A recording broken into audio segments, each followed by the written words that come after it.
Before we went live here, we were all talking about our first jobs in the sales world. So yeah, I was my first job was slinging education, online education. I worked for an online university doing sales. It was spinbound, but I was not built for it. It wasn't for me. And then I eventually moved to basically being an account executive, or what did they call it? Education advisor or something. But it was mainly to ensure people like stayed in class or actually showed up. But yeah, I that experience being on calls made me very sympathetic to salespeople because I'm not built for that. Just not me. Yeah. And Emerson, we'll do a proper intro in a second here, but what was your entry level role that led to where you are today? Yeah, my very first sales gig was selling radiators over the phone in Tucson, Arizona. I did that for a very brief time and then got moved up to outside sales.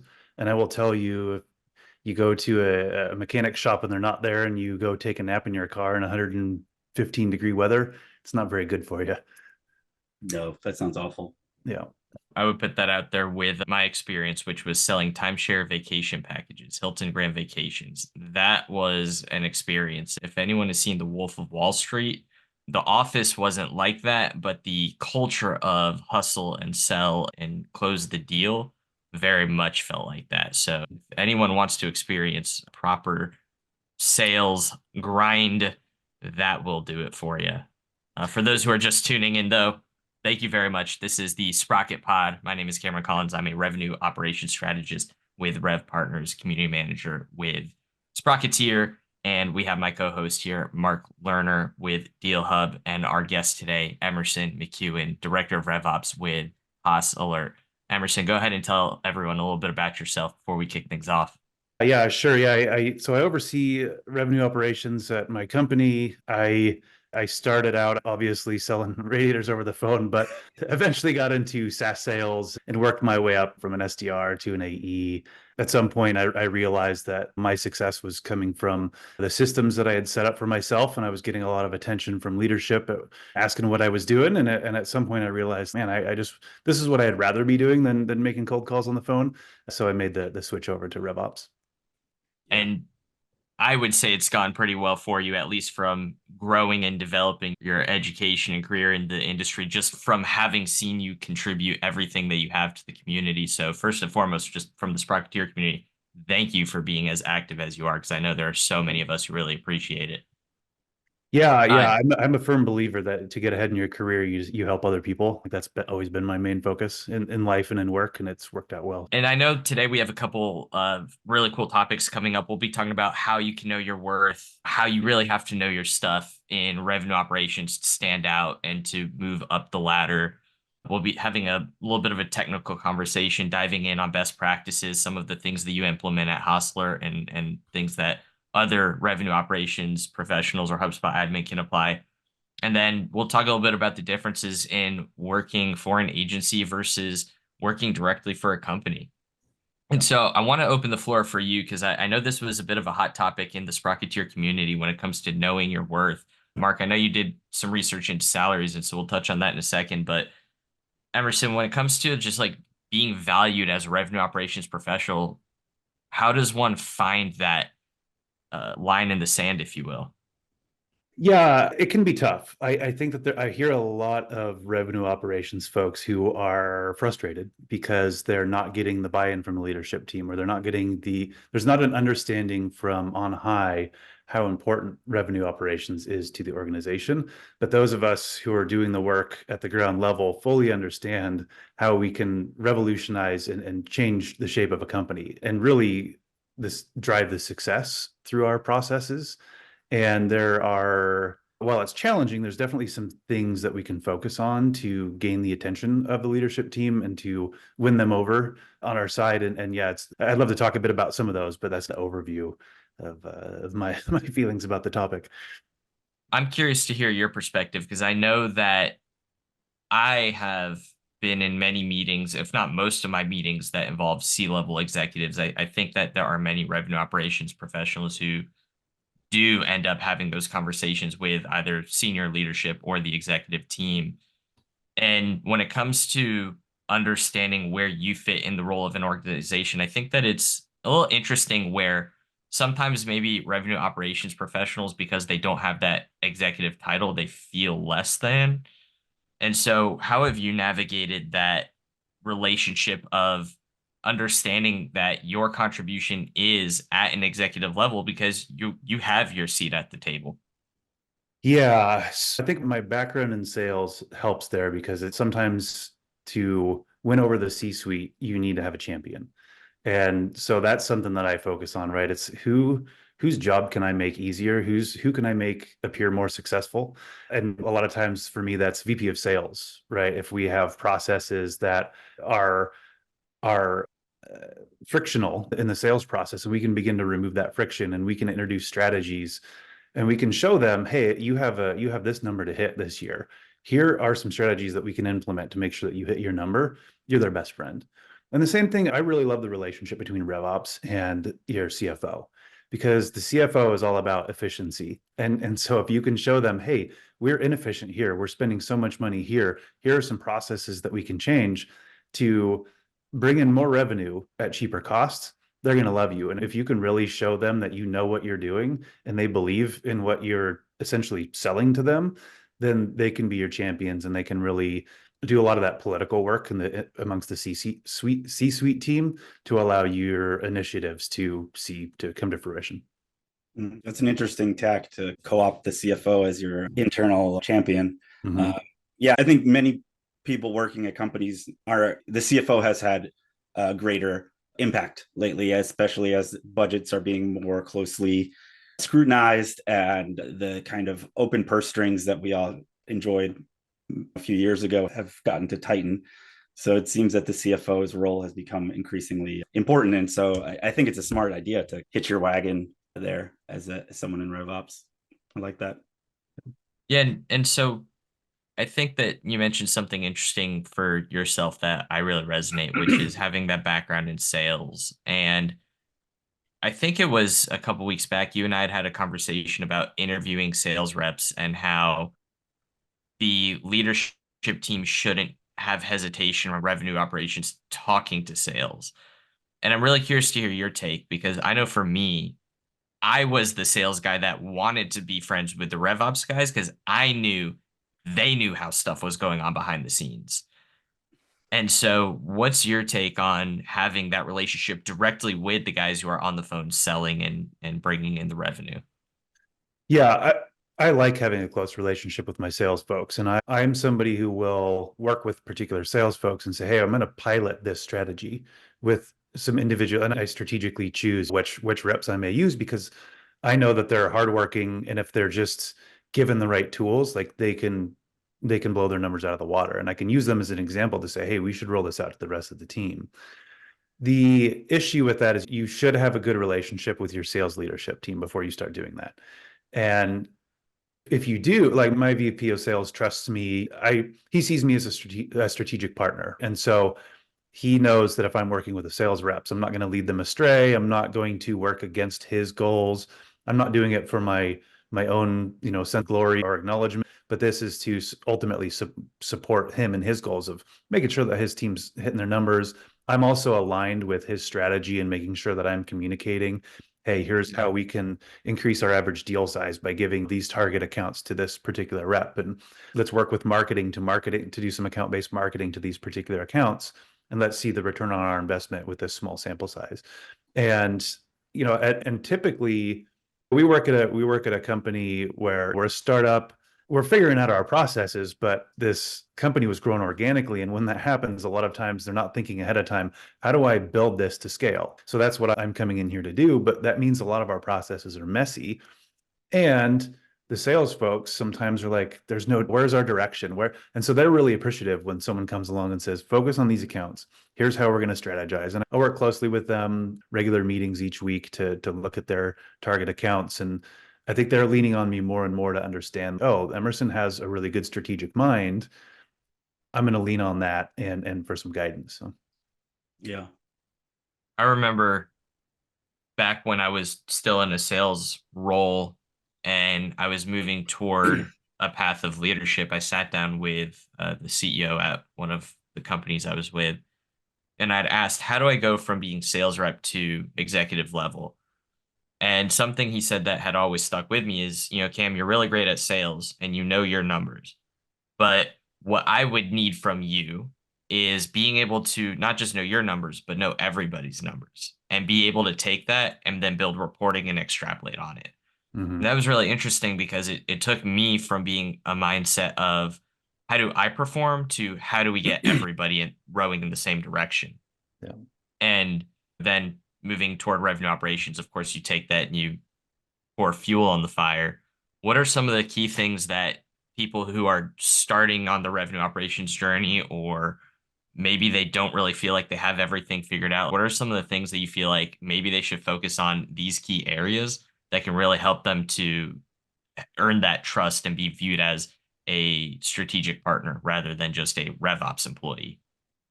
Yeah, it depends on where they're at. If they're a salesperson who's looking to make the jump, exactly what you said, build your reports, be successful. If you can blow out your numbers and your leadership team comes and says, hey, why are you hitting quota or exceeding quota when other folks aren't?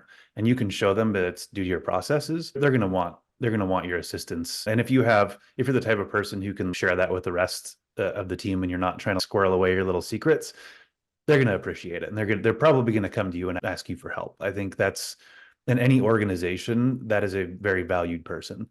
So I think somebody who's maybe early on in their RevOps role or sales ops role or what have you, I mean, if you're in a position, that's the best place to be because you're doing hands-on work. The hardest thing is like, who's going to give you a chance first? For me, that was the tricky part. It's like, how do I can do all the reading and the studying and the learning and the practicing in my own HubSpot portals, but until someone's going to be willing to give you that shot, then it's worth nothing to someone else. It's all, you have to prove your worth and that you have to be trustworthy. But once you get that shot, it's just get your hands in there and do things. Start small, make little improvements, make sure that we're all in RevOps. And so we can see the metrics and we know eventually you begin to know the business better than anyone else in the entire company. And so track the metrics, track where you're at, take a snapshot of here was where everything is at when I started.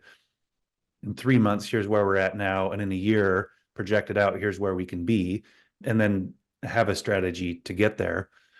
And then that's where your sales skills come in, is here's the proof, here's how we're going to do it. And then selling people and bringing people along on that journey with you.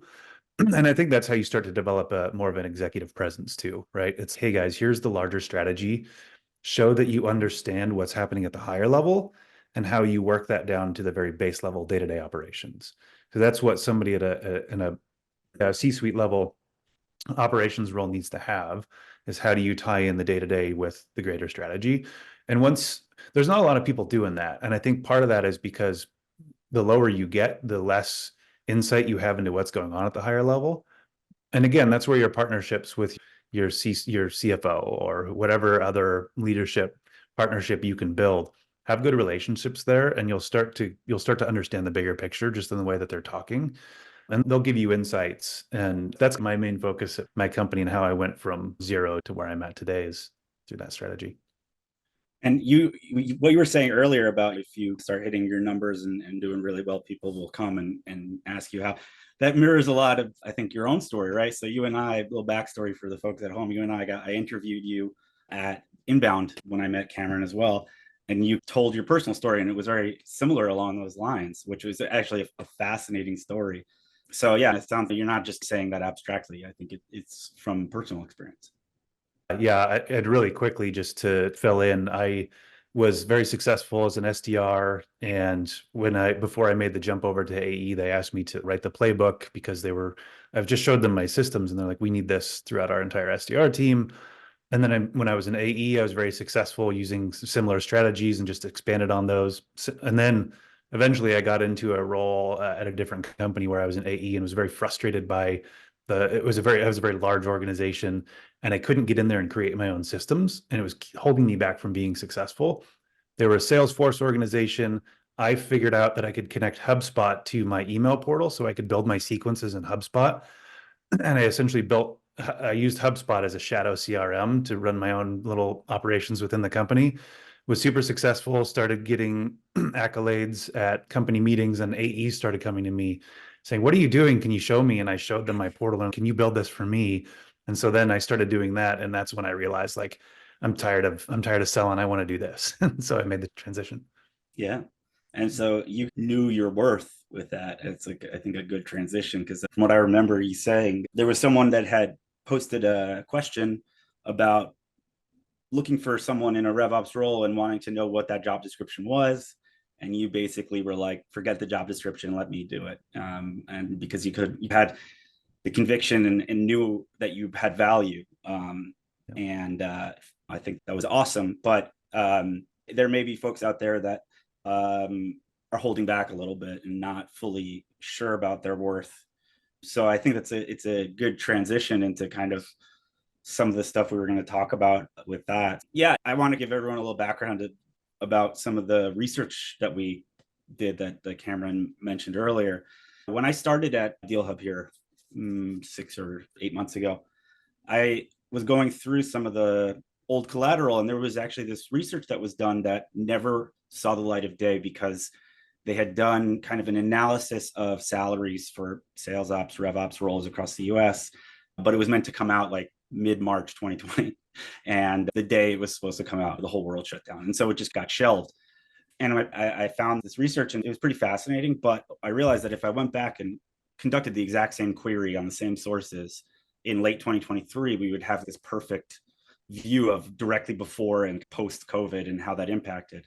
And so that's what we did. And so we found some super interesting research. And I know that I've shared it with you both, but needless to say that this role, we looked specifically at sales ops. And that's because back in 2020, that was a more common thing. And I want to make sure it was apples to apples search. But overall, the roles salary across the board, across the country, increased in a pretty healthy pace. But some of the interesting things about where those increases happen the most in terms geographically is also what experience level. So counterintuitively, we found that folks on the lower end of the experience level saw a much greater increase since 2020, and that the increase in salaries happened much more outside of some of the places people might assume salaries were higher, like where I live in New York or San Francisco, and much higher in places you might not expect. Like we found Minneapolis, Minnesota to be this huge outlier, where someone with 7 years of experience for a sales operations director role, that position had like a 70% increase in salary for that area. And so, yeah, I think there's a lot of lessons to be learned, but it's a really interesting kind of jumping off point for discussing how someone, especially in this time where there's downsizing happening in some companies, someone in a rev ops role, someone with an ops background, how they can advocate for themselves and know their worth and ensure that whatever happens, they're going to be okay. I think all of that research that you shared really points to company that growth at all costs era in tech is over. I never say that something is dead, and I see that all the time on LinkedIn, but I think this is one that I can confidently say like growth at all costs is dead. And yeah, I think efficiency becoming the name of the game. Companies are investing more into positions that can create efficiencies. And while I hate the term do more with less, I think that is something that RevOps allows for, right? It's how do we use our current headcount and how we maximize what they're capable of doing, and not putting more work on the table, but it's more about the work that they're doing, just make it more intelligent and strategic. Yeah. And man, if you can do that, like there's a reason that RevOps roles are supposed to be the largest growing, what I can't remember the phrasing that I think it was the number one job. Most in demand. Yeah. On LinkedIn last year. Yeah. And there's huge opportunity there. So I wasn't super surprised to see, obviously, there's a good growth rate for the role. And it makes sense too, with COVID causing more remote work is now more of a normal thing. It makes sense that you would see more growth rate outside of the expensive tech centers as people work from anywhere they want. And it's a nice balance because folks working in the middle of nowhere, middle of the country, where locally they may not have a good opportunity, they can go work for a company based in one of the tech centers. The tech center is probably paying them less than they would someone locally. And so there's a nice balance there and evening out. Yeah, for sure. I think there's a lot of interesting migration pattern stuff that is probably well outside my wheelhouse of understanding, but I think intuitively I understood that there was a great shuffle happening in terms of people's decisions on where to live and what to do, and how what you do impacts your decisions about where to live. And I think that clearly the reshuffle empowered the individual worker a lot to make those decisions. Specifically, when it comes to these ops roles, I was having a conversation last week and with a sales leader, so like a director, VP of sales, and he was basically saying how incredibly valuable this role is for their company, and how aggressive they had to be to get somebody who was good in the role. And there's a saying, be a painkiller, not a vitamin. And I don't or be a vitamin, not a painkiller. I can never remember which one you want to be. But I think that in this case, the RevOps is I think the painkiller, the good one, the one you want to be, the better one. And especially let's do more with less, as opposed to growth at all costs. That is the value that they bring. Having someone that's good at RevOps could potentially enable you to consolidate tools so that you don't have to have these disparate tools everywhere, and all the kind of potential error points that involves. Help you automate things so that you might be able to cut costs in terms of salaries. There's all sorts of things that someone in RevOps can do. And of all the jobs that would be on the chopping block, I think that would be one of the last. So yeah, if you're good at what you do, then absolutely. And I think the more that somebody can pair a technical ability with a strategic ability, and I'm thinking of, as these companies cut costs, right? If you just take things away from people or make their job harder, they're going to want to go somewhere else. But you can really lean on your RevOps person to say, how do we raise quotas to where they need to be so we have good sales efficiency, but give them the tools that they need so that when we leave this quota conversation meeting with the sales team, that they're not leaving like, how am I supposed to do this? But they feel empowered to actually hit their numbers, and they see it as an advantage. And I think you can have RevOps people who are super technical put together the numbers and make the numbers work out. But how do you have a RevOps person who's able to put together those numbers, but really factor in how is this going to affect the people?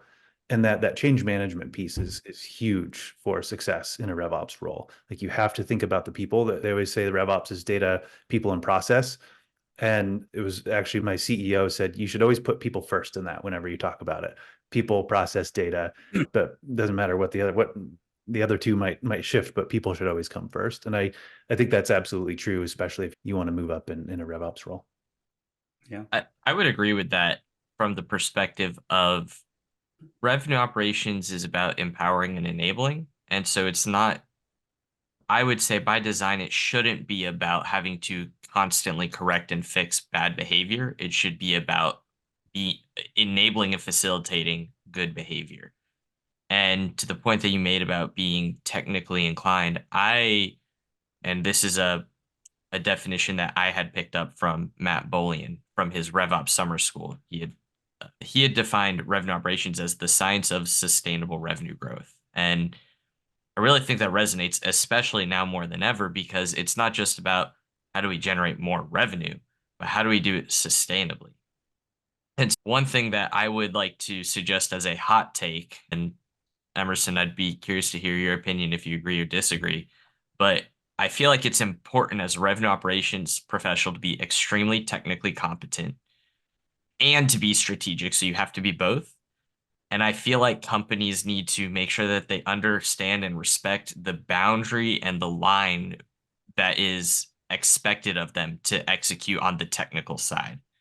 And so, like, we've talked a little bit about the difference in using sprint points versus billable hours versus other product roadmap methods.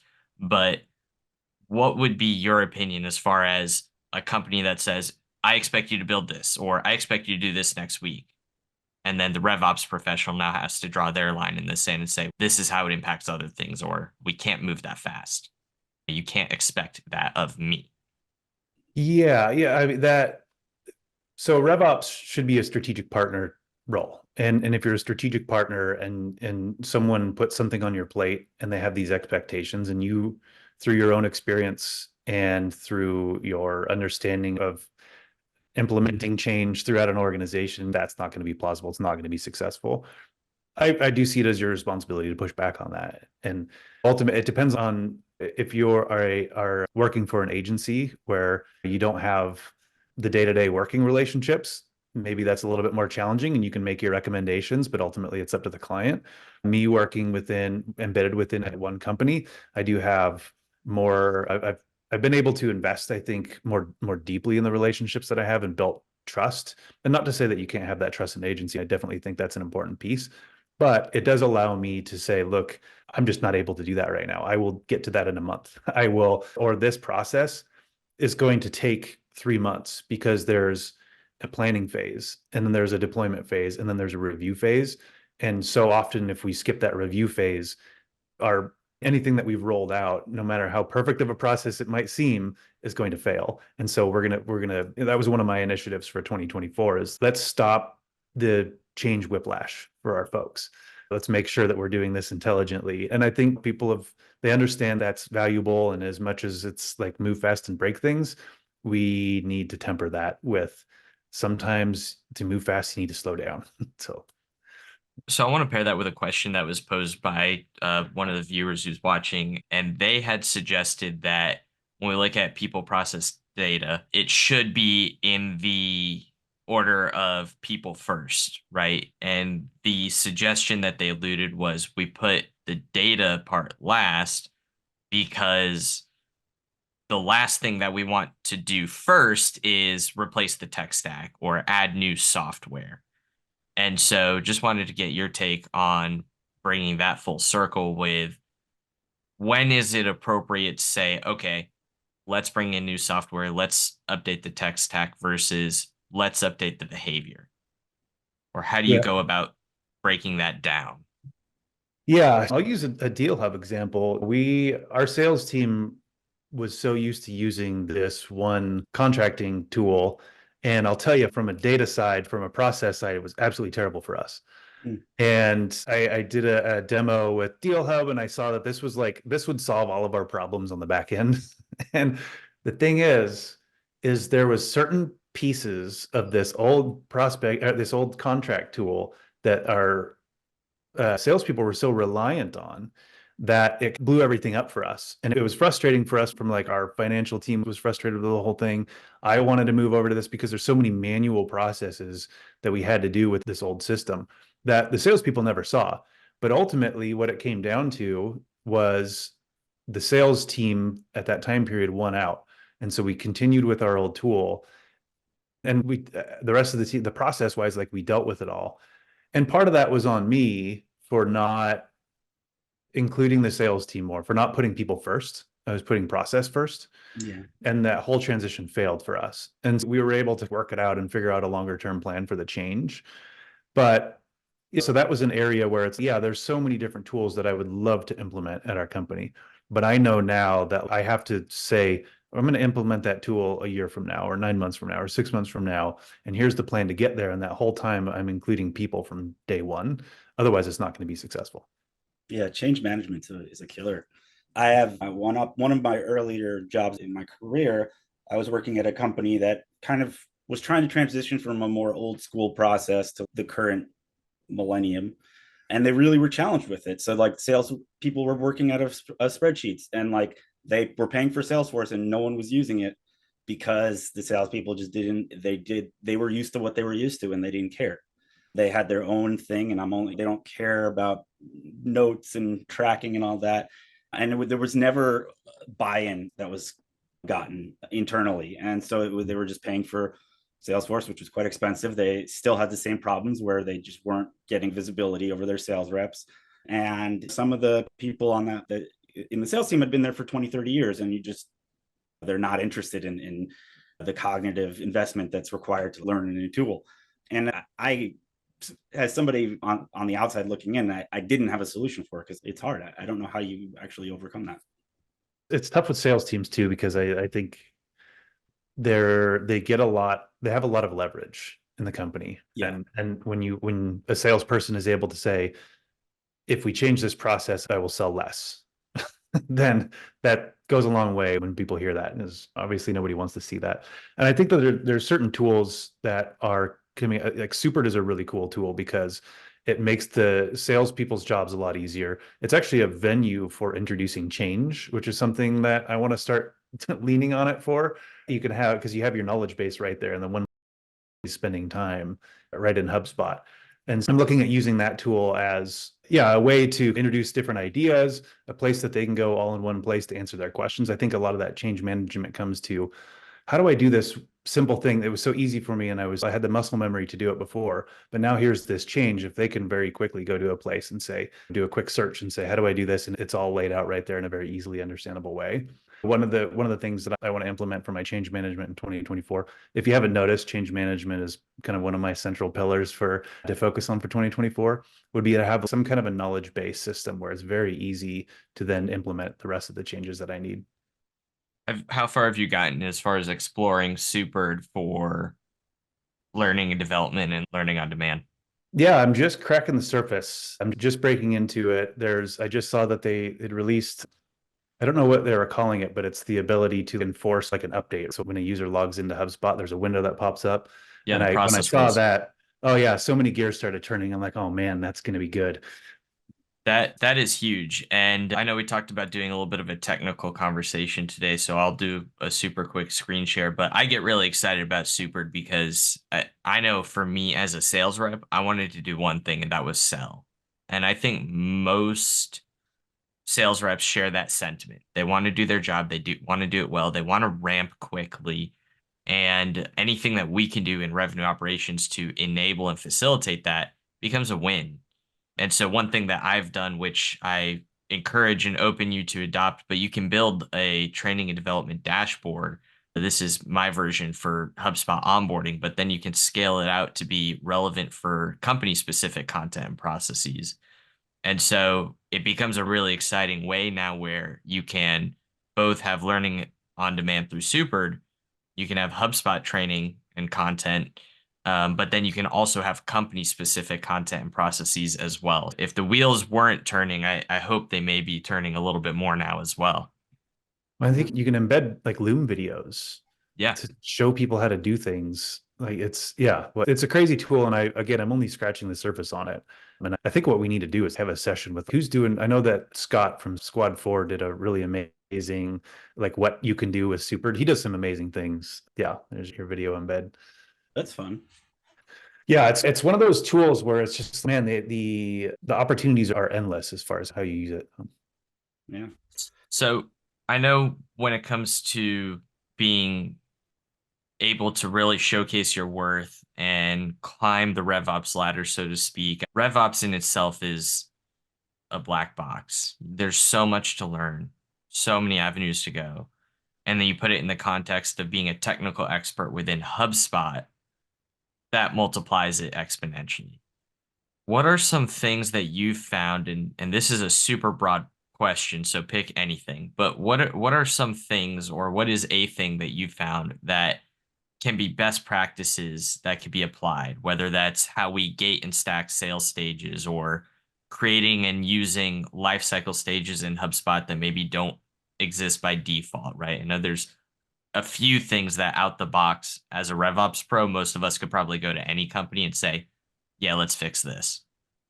Yeah, I think that's a little bit more difficult for me to answer. I tend to feel that every business is unique and so requires customization that's best for the business. So a RevOps person, and Cameron, in your role where you're working with lots of different companies, you're probably in a better position to answer it honestly than I am, because I focus so heavily on my company. But there's certain processes where it's, these are generally the same, but then that you're going to need to go in and custom, whether that's life cycle stages, deal stages.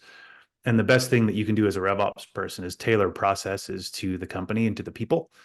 And I think that's why it's difficult to have kind of a one templated RevOps way for every single company that everybody can adapt to and use to. And again, I don't want to be like a super fanboy here, but the ability to drop in processes and then you can focus on the customization with your time and energy rather than rebuilding all of the basic processes that are similar across the board.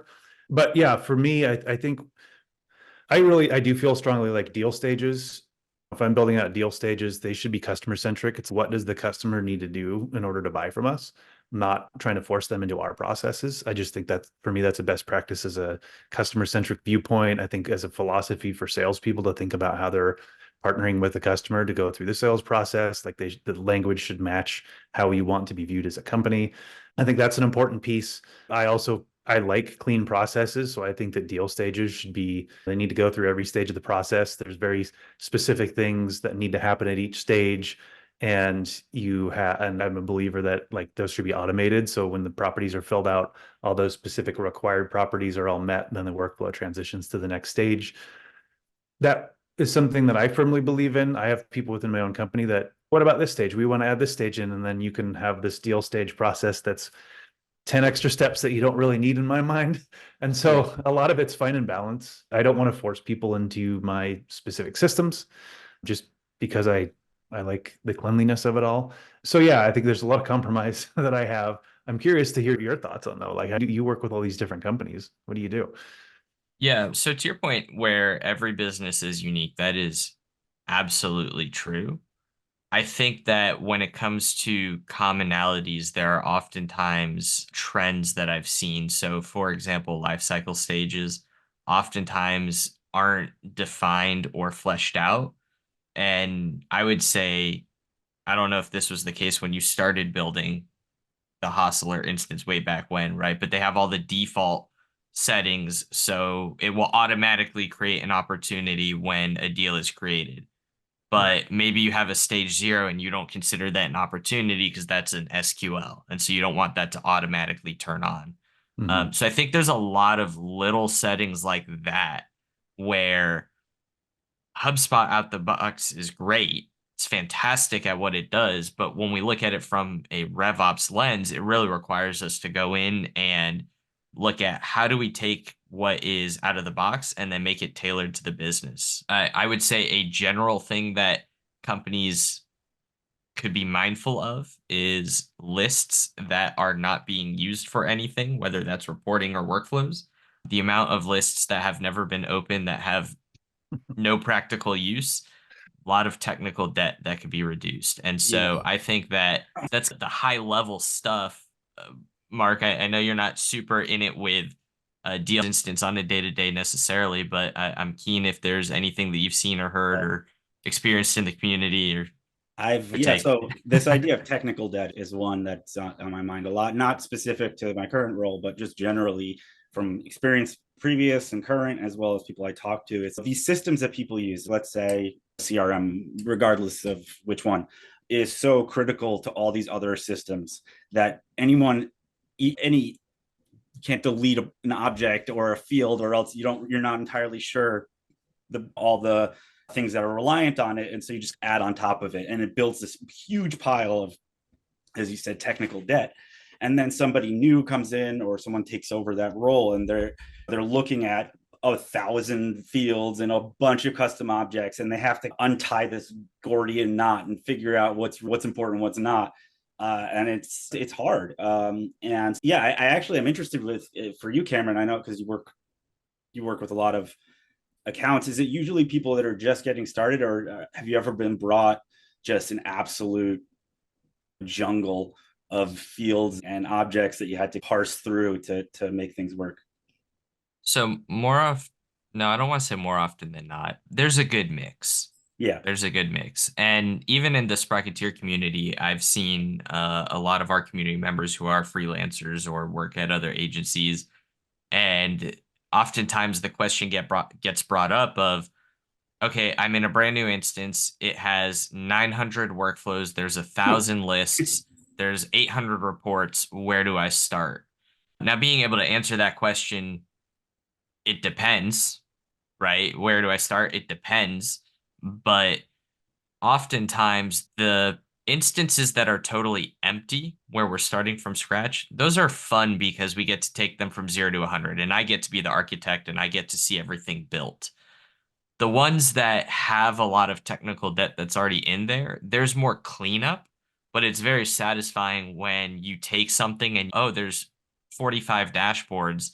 None of them have been looked at in the past 6 months. And 3 months later, I can now say, hey, here's 8 dashboards, and they're being used on a weekly basis.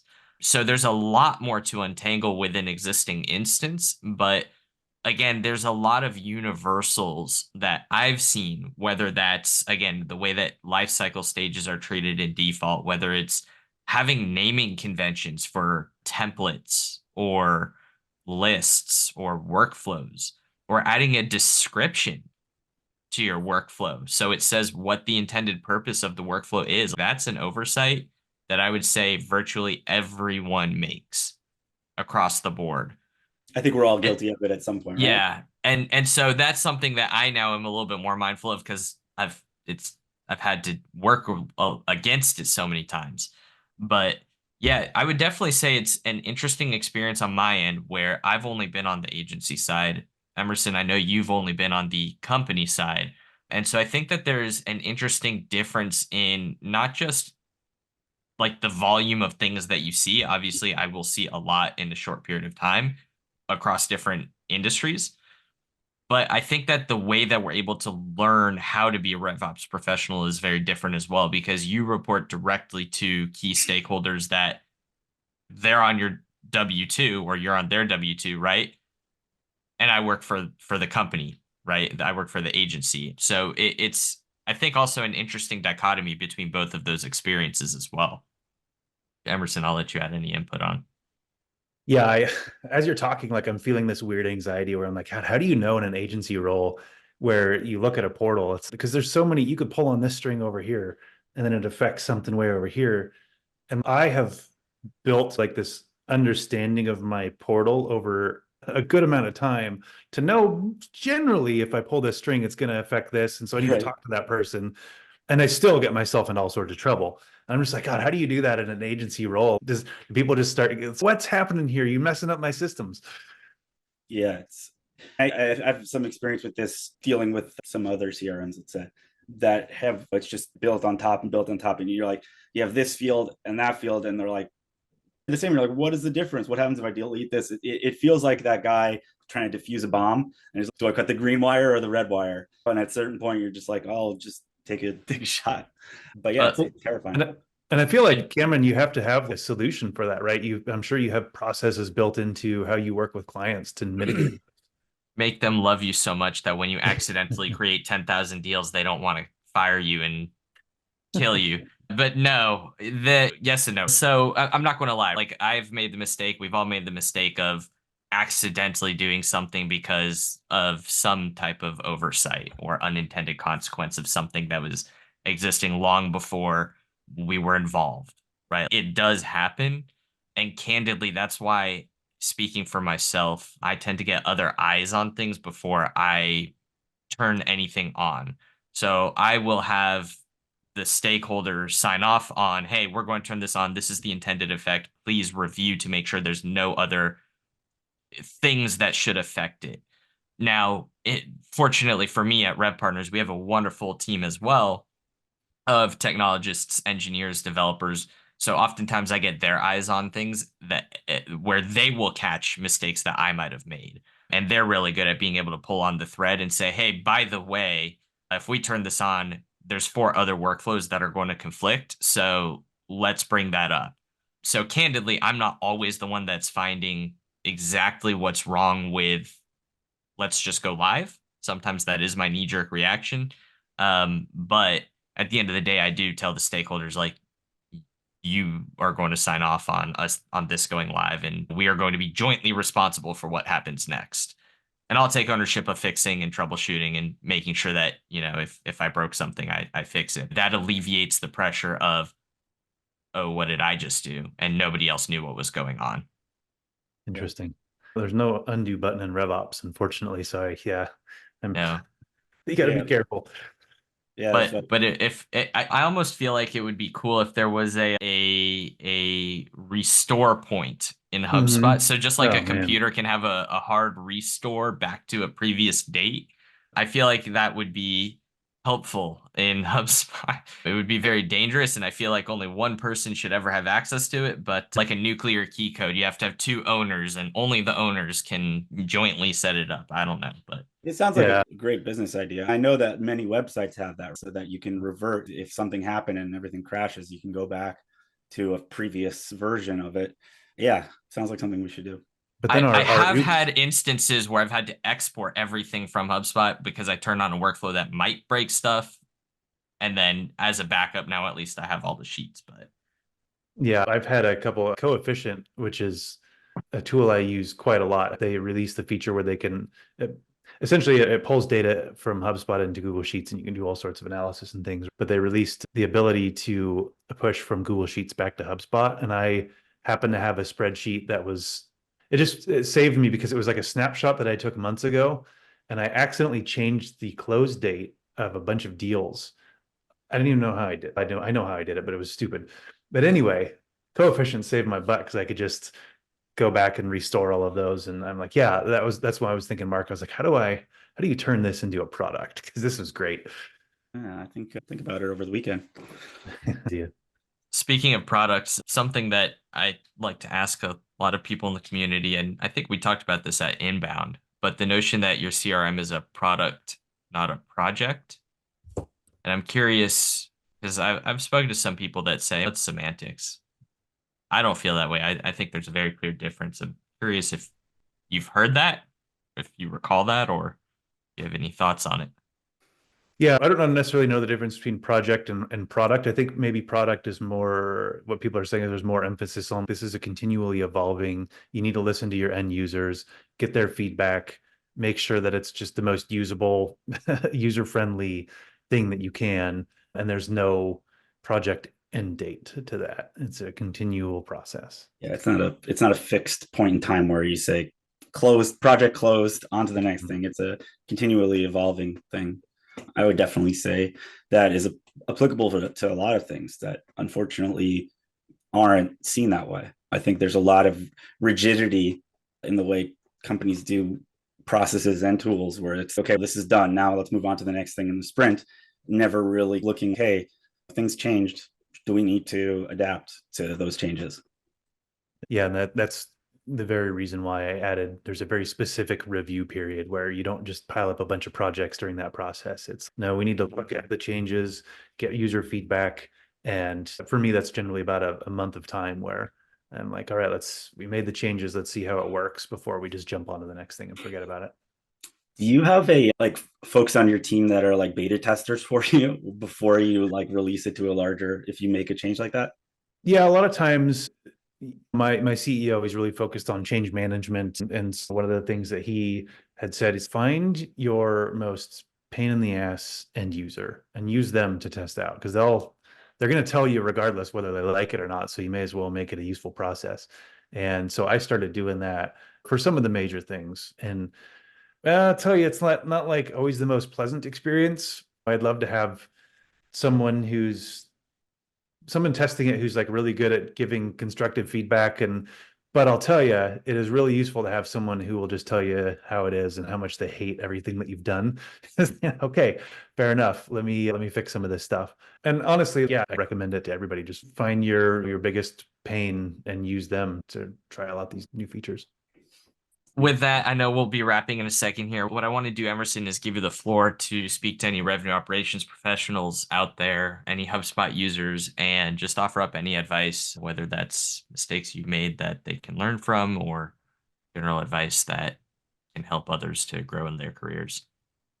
Yeah, I think the biggest things for me, be a part of the community. The Sprocketeer Slack now, I almost said Discord, but we've transitioned over to Slack, is an incredible place to, even if you're not in revenue operations, like if you want to be, like go check out the problems that people are facing on a daily basis and get yourself a free HubSpot subscription and kind of practice alongside with what people are doing.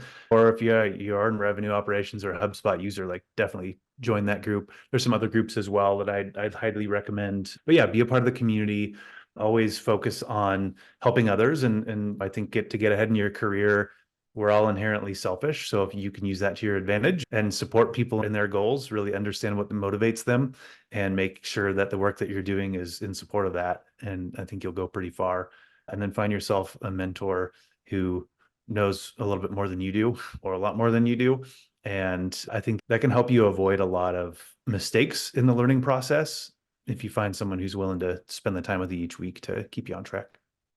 I think that just to that point, being a part of the community is super important, especially because it really is a tight knit community. Yeah. There are a lot of us who, you and I, for example, Mark, you and I, like we only met at Inbound 6, 7 months ago. And I would consider a lot of us to be pretty close to friends now. We're pretty close as friends now. And so if you're able to come into Sprocketeer and the HubSpot community as a whole and make yourself known and just contribute and be a thought partner to people who maybe don't even know how brilliant you are, that will go a long way. Then you can use that to better your career. Yeah. I know if I ever lose my job, I can go to anybody in the Sprocketeer community, and I can they know my work, and it allows me to take a few more risks career wise, which is always nice. Yeah, community, man, it's everything as far as success and also just happiness. Yeah, it's what's his name? I can't remember his name, but he wrote a book called like Jab Right Hook or something. Gary V. There you go.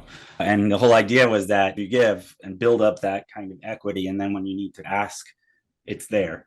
And yeah, who cares? That's it. Community is important. We love you guys. Mark, y'all are my besties. Mark, I'd say you know quite a bit about community in your role. Yeah, I do. And I think that it's just a different manifestation of kind of the same thing, I think. And it just gives us the opportunity to connect with people. I think previously it was through in-person events that we network. We built our own networks. When we all went remote, there was a need that was being filled by some of these online communities, Sprocketeer, RevOps Co-op, these kind of places. And that was a need that needed to be filled. And so there are these places now where you can build those connections through LinkedIn, and I spend all my day on LinkedIn. And so I think there's actually more opportunity in a remote world to expand your network than potentially an in-person world. And it's all about trying to be authentic and providing value. That's, I think, the important part. Mark, always a pleasure when we get to do these Sprocket Pods. You are a wealth of knowledge. Emerson, thank you so much for joining us today. You are truly brilliant. HAAS Alert is so lucky to have you. Even when we met the other day for a live working session, watching you break down lead scoring, which I myself have built numerous times, I was able to learn quite a bit. So thank you for joining us today. Yeah. Thanks for having me. It's fun. Have a great Absolutely. weekend. For those who are tuning in, thank you very much. Follow all of us on LinkedIn, Cameron Collins, Mark Lerner, Emerson McCuin. You can also join us and chat with us in the Sprocketeer community group. Links are in the show notes. Don't forget to register for the admin hug. Those are hosted on Tuesdays at 10 o'clock Central Time. And if you haven't seen all of our SprocketPod episodes, you can check them out on YouTube. Again, links in the show notes. Thank you very much, everyone, and Sprocket on. Bye now.